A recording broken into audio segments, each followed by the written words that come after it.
If our language has functions with multiple arguments and function calls with multiple arguments, it's a straightforward generalization of the single argument case.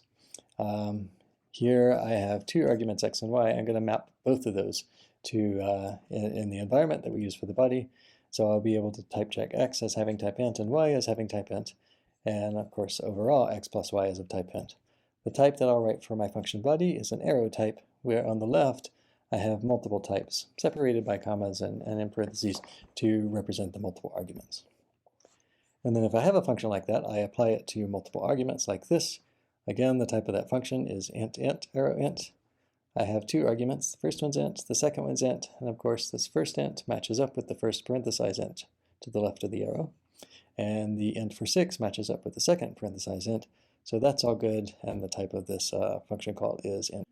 On the other hand, if I have a function that wants two arguments and I'm calling it with a single argument, those two arguments are reflected in the type. If I have a single argument, I can tell that I just have one argument and the function's type has two things in parentheses to the left of the arrow, so that will have no type. Written down as rules, it looks like this. We just take our function rule and we generalize, saying that there is some number n of arguments with types. So tau1 goes with the first argument name, all the way through tau n goes with the last argument name.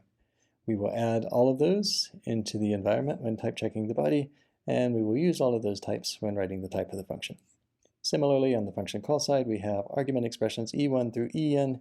Each of those has a type tau1 through tau n that must match up with the expected arguments of the function expression e1.